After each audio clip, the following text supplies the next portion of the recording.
Ustaz mau ini 10% juga aja gitu. berniat untuk bikin lukisan kayak gini juga, Mau siapa niat tahu bisa juga bikin bisa ya. 1 M. 1 M. Viewernya. Bukan dibayarnya. Masya Allah. Fauzi katanya mau nanya tadi, Fauzi. Mau nanya apa, Wah, Fauzi? iya nih, seru banget nih perbincangannya nih Ustadz.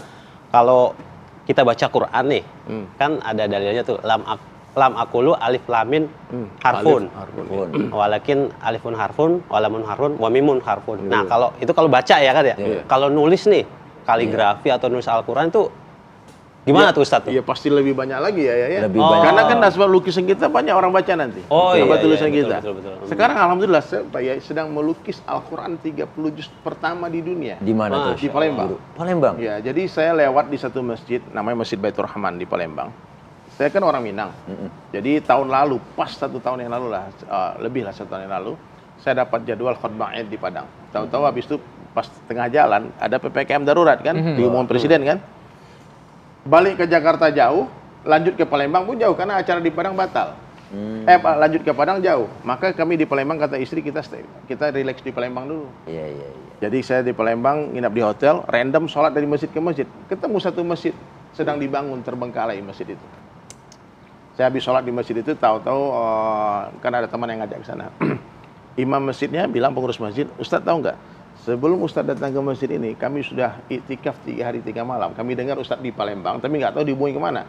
Salah satu doa kami, ya Allah datangkan dari Sulaiman ke masjid ini. Masya Allah. Ya, jadi saya Kabulkan pikir ini ada maksud Allah mengantar saya ke masjid itu. Iya. Maka tercetuslah ide melukis Al-Quran 30 juz untuk masjid itu. Yang mana hasil penjualan lukisan itu untuk pembangunan masjid. Bukan penjualan itu, maksudnya akadnya bukan jual beli. Jadi siapapun yang berdonasi kepada masjid itu 10 juta, nanti nama dia diabadikan di lukisan saya. Jadi lukisannya nggak bawa pulang. Bentuknya mushaf bukan? Apa? Mushaf. Jadi per lembar, per halaman. Sampai 604 halaman. Nah, ini melukis sejarah ya, mohon doanya sekarang udah 12 Progresnya. juz. 12 1 tahun ya, paling 1,5 tahun lagi selesai lah. Luar biasa. Luar biasa sekali. Haji bener. Itu Doakan Bang ya. Amin, insya semoga Allah. nanti Mudah-mudahan bisa kapan- ke sana juga nih. Amin. Kita bisa lihat langsung ya hasil hasil lukisan dari Ustadz Dery tulisan Sulaiman. tangan beliau. Al-Quran tuh mushafnya tulis beliau. Masya Allah. Mushaf dari Sulaiman. Dari Sulaiman Haji. Anak metal bisa nulis Quran ya, tapi itu hidayah Allah.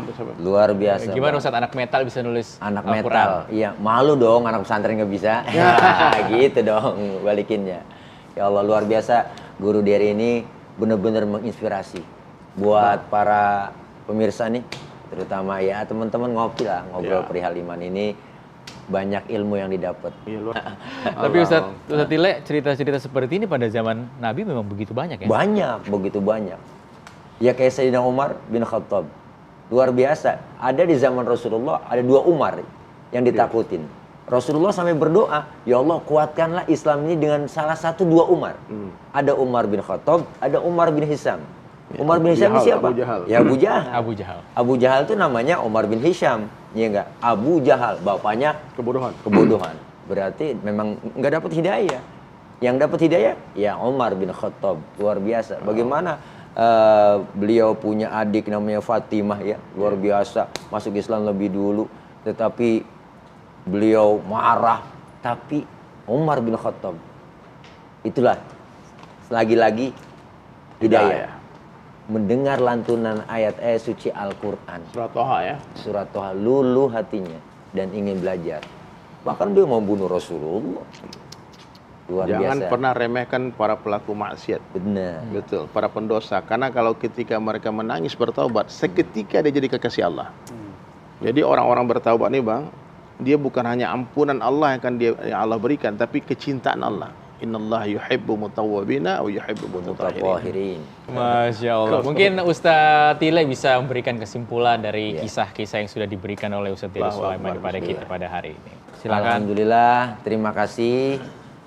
Kita mendapat ilmu yang luar biasa dari guru kita, Guru Kiai Haji Dery Sulaiman. Saya panggil Kiai beliau karena memang Kiai maksudnya.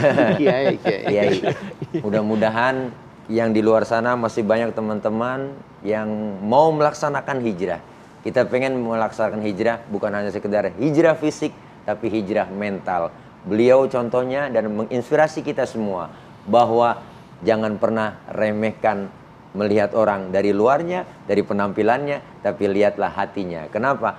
Karena yang memberikan hak prerogatif untuk mendapatkan hidayah adalah Allah Subhanahu wa taala. Guru Dery, Allah berikan hidayah yang luar biasa, menginspirasi kita. Selain beliau bisa musik, berdakwah lewat musik, berdakwah lewat seni. Ya, dengan seni hidup jadi indah. Ada seninya hidup jadi indah, Bang. Kadang-kadang ada orang bahasanya bilang, apa itu seni? Ternyata seni hidup bikin indah, dengan ilmu hidup bisa jadi terarah, dengan agama hidup bisa jadi terarah, dengan ilmu hidup jadi mudah. Artinya seni membawa keindahan, agama membawa arah yang lebih baik, dan ilmu bisa mendapatkan keutamaan buat belajar kita dalam melaksanakan ibadah dan mendekatkan diri kepada Allah Subhanahu wa taala. Beliau sudah lengkap semua, luar biasa. Mudah-mudahan kita semua terinspirasi sama beliau. Buat teman-teman yang mau hijrah, ayo, masih ada kesempatan. Luangkan waktu, jangan nyari waktu luang. Masya Allah. Semoga ngobrol perihal iman kita kali ini bermanfaat Ustaz. Dan yang perlu diingat tadi, jangan pernah melihat dari luar. Dari luar. Jangan pernah meremehkan siapapun. Buah duren, duri luar. Buah luarnya duri, bahaya, tapi dalamnya luar biasa. Duren bukan duda keren. Kalau saya tuh sering bilang gini, Bang Rizky, sekurus-kurusnya ikan pasti ada dagingnya. Ada dagingnya. Segemo-gemonya ikan pasti ada tulangnya. Ambil dagingnya, buang tulangnya. Ambil yang baik, buang yang buruk. Ambil yang jernih, buang yang keruh. Masya Allah, kita ngopi. Ngopi lagi. Ngobrol perihal iman. Itulah kesimpulan kita pada hari ini ya.